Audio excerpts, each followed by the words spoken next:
We're in East Longmeadow, Massachusetts this evening. We're looking at a Protestant cemetery. It's called the Green Lawn Cemetery.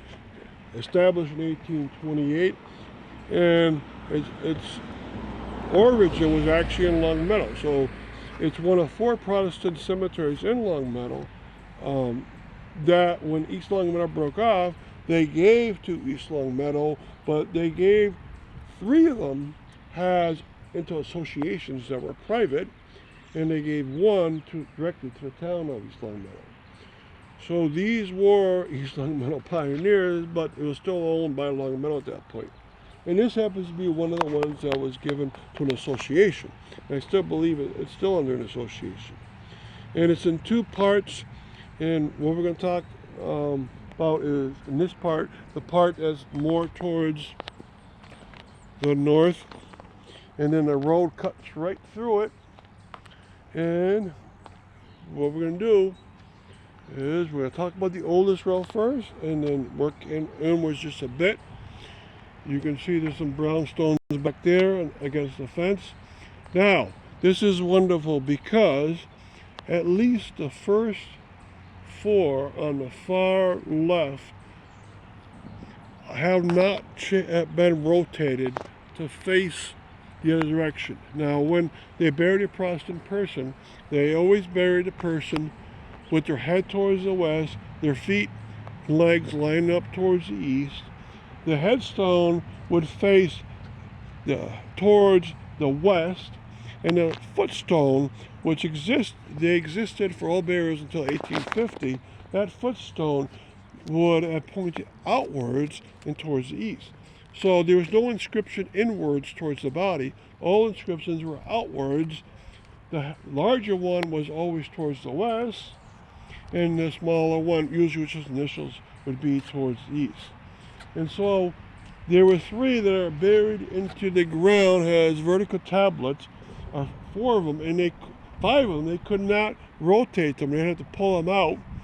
Now, as you go along the fence towards the middle, there's 5 more large ones which have bases, and they lifted the bases up, or they lifted the tablets up, and they placed it back in. So those big tablets, headstones, now face towards the east, which is incorrect. And that's true with a lot of ones against the wall. Now, this cemetery is great because most of the other ones still face towards the west. That is wonderful, except a few facing the fence have ever been changed over. I can see why they would want to do that after 1850, when the tradition of pointing towards the west stopped. But 5 of them are still pointing in that direction. All right, now the 3rd row inwards. This cemetery is 1828. There's an 1832 burial there of a man named Nathaniel Bliss. All right, so you see there's actually a flag behind one of them. It's next to the right of the big stone that says Holmes. And what I'm going to show you is actually put myself in the position there.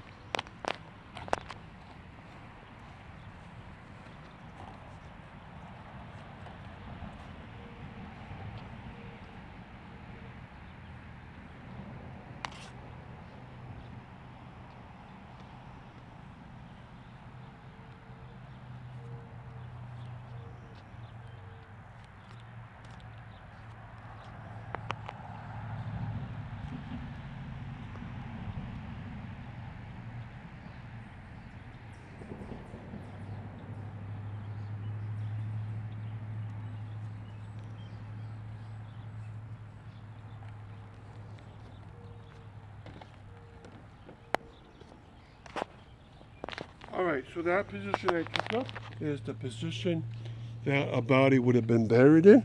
And on those 2, husband and wife, the headstone does face towards the west. Now, you notice there's no footstone, and they're all been thrown out. But I put the tennis ball where the footstone would have been, and that would have been facing the other way. Okay, so as we look around the cemetery, you see some marble obelisk, but you see some brownstone obelisks. They coexisted from about 1820s to 1880s. They coexisted together, those 2 types of rocks. But the brownstones themselves, if they're in here, in the cemeteries from 1828, there's only a few brownstones because brownstones started going away by the 18 teens, and only a few people wanted them after that. You probably know that East Longmeadow had a lot of brownstones around, so they weren't being mined yet commercially, but there's still some around. Now, two more features. If you see a little stone in here and it looks like it's a footstone, it's not really. There's a family called C. Taylor with a marble obelisk on top of a brown stone base, and there's 5 personal stones in front of it. Those are not footstones that got moved. They're really personal stones indicating who's buried. They repeat the names. They put the names on the obelisk, but they put the initials of the person where they're buried right in front of it. And they would have been probably most likely buried with their heads towards the west and their feet towards the east, as usual. And when a person comes up to those, they would have looked down at the initials and know who it was. All right, and the last thing to show you on this side is a really cool family here. This family, the man's name is Earl Taylor, and that's not an abbreviation. His first name was E.R. Earl Taylor, died 1846, and he looked like he must have fought in the Revolutionary War because they had a metallic emblem in front of it. So he probably was born 80 years earlier. The age part, I can see now, 85. Yeah, so he fought in the war. His son is buried next to him, and he also goes by the name of Taylor. Right, then his wife, and then more of the Taylor family. A lot of the Taylor family there. And that would have been true in these old cemeteries. The families were all clustered together. And you got a lot of Taylor right there. All right, and they do that, of course, on purpose in these old churchyard cemeteries. Now, across the street is the rest of the Green Lawn Cemetery. And there's a sign in the middle under the pedestrian gate. It says 1828.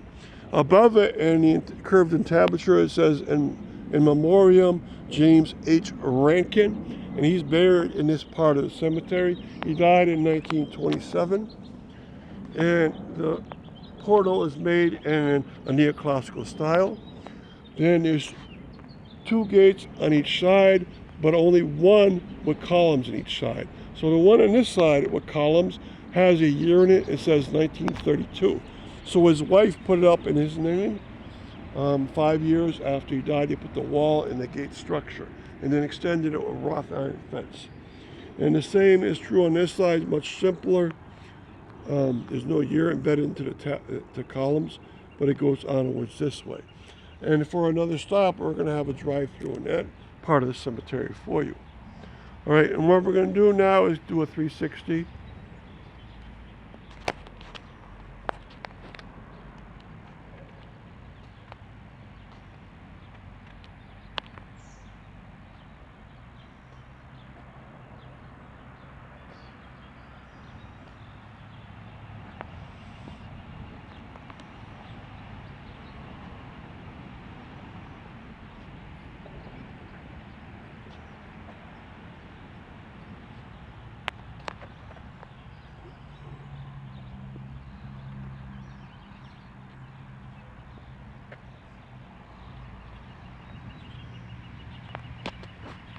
Thank you very much.